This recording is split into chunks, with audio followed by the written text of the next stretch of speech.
Just hit my head in the microphone. That was nice. Okay, so today, well, first of all, happy Halloween. I hope you like my costume. Can you guess what I am? I'm a photographer. That was a terrible joke. Anyways, I wasn't sure if I was going to be able to get a video out today because I have been just freaking slammed. I did an event in Miami with Absolute Vodka. I have been doing shoots with families and all kinds of just stuff. Overwhelming. Anyways, I wanted to get this video out, so I hope it's somewhat entertaining for you, or not entertaining, but educational? Sure, we're just gonna go with that. Anyways, we're gonna go over some cool little features that I learned about the V1 flash and using it as an off-camera and on-camera flash, kind of balancing those workarounds with it. So yeah, let's get into the video, shall we?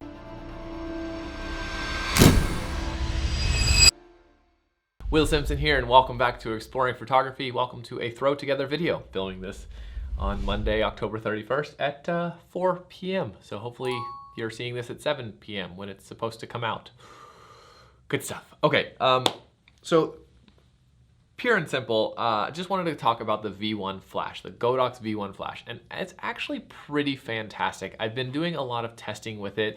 A buddy of mine had a product shoot, a water bottle shoot that he wanted to use some models and be outside, and I wanted to kind of keep it simple. I wanted to do a shoot natural light without taking my big softbox. So I wanted to use this and see if it could hold up in really, really strong light. It was kind of a test, and it went actually really freaking well.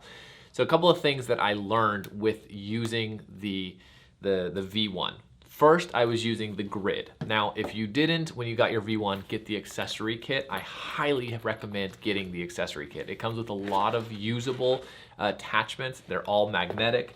And the grid, this one here, the case, by the way, the case is garbage. Like, once you open it and take things out, you can never get it back together and the zipper falls apart. Anyways, the case, Godox, do better on the case.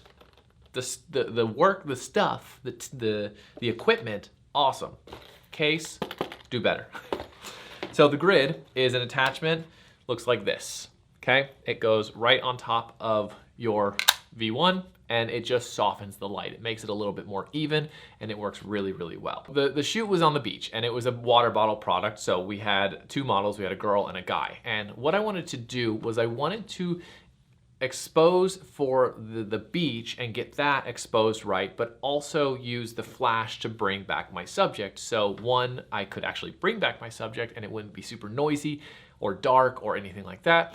And two, that way I could kind of have a multi-exposure. So the first thing I did when I got to the beach was I had my X Pro C transmitter on my camera, and I used the Godox V1 flash with the little mini mount and connected them all together. Now, before turning on the V1 and the transmitter, I exposed for the actual scene, the daylight scene with the model in it. Now here is that photo right here, and you will notice that it is quite dark. The beach looks great.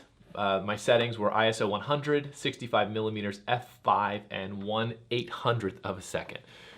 So that is what I got my exposure. Then I added the flash and I put it in manual.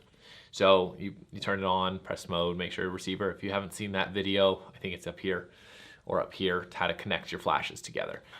And then I put it 1/4 power and I tested it. I had the other model hold the flash in the angle that I wanted at the model that I was shooting. And then I continually adjusted the flash. And I think I ended up using 1 full power, like 1/1, to get the proper exposure, and this is what it turned out to look like. So here is without the flash, and then here is with the flash. Notice how it's lit much nicer, and then after edit, it looks super, super clean, and it looks amazing. Now I did the same thing with the male model, where I had him facing the sun actually, and then I used the flash to light him from the other side. So here is without the edit, and then with the edit. So it just kind of fills in the light and worked really well. And all I did was using the transmitter and the flash on them, I just held it up here and just directly right at them. So that works really nice. And it was just testing. It was, okay, take a shot, good, not enough light, add more light. Take a shot, good, not enough light, add more light, and so on until it got appropriately exposed. Now, once I had everything set and it looked really good, I just kept the same distance. All I did was I adjusted where the light was on left, right, above me, however, but I kept the same distance between the light and the model. That way the power stayed the same and the exposure stayed the same. Didn't have to adjust it from there. Now, the next thing I noticed with using the light is I do lots of couple shoots, engagements, and things like that. So with this one, I did the very similar thing, except this was on my camera. Now, I used a different accessory for this one. For this one, I used the white card. Now, this comes with a little thingamajig. It attaches right on top of the light, and then the white card goes just like this. So the light goes up, bounces off the white card, and onto the subjects. So with this was on camera, so not using the stand or the transmitter. Again, what I did was I left the flash off, I exposed for the sunset, so here's the before, and then I took the picture. I then adjusted the flash. So I think I started with 1/4 power again, and I went way down. I mean, it was overly exposed, like madly overly exposed. This was 1/4 power, and then this was like 1/8 power, is still too bright. And then I think I got down to like 1/128 power, which was freaking perfect, but it looked so good. And then you'll notice that I got this beautiful sunset, the beautiful exposure of the couple. It was freaking amazing. But that was using the white card. And I actually turned this like this, so the flash was at an angle. Then I turned the white card like this. So if it's sitting on my camera like this, it looks like this. It's slightly tilted with the flash at an angle. So that worked out really, really good for this couple. And it's just a matter of testing. Again, I took a picture, it's too much. I adjusted a few things. I took a picture, I adjusted a few things. So it's all about trial and error. But the first step is to expose for the scene. And the second step is to add the light to expose for the subject and get that appropriate distance plus power plus bounce. That's why this accessory kit is very nice. So yeah, so that is kind of the overview of how I use the V1 flash on and off camera. It has become an amazing flash. And if you have any questions, let me know. Again, this is a super quick video on just the basics of how I use the flash. So I hope it was somewhat helpful.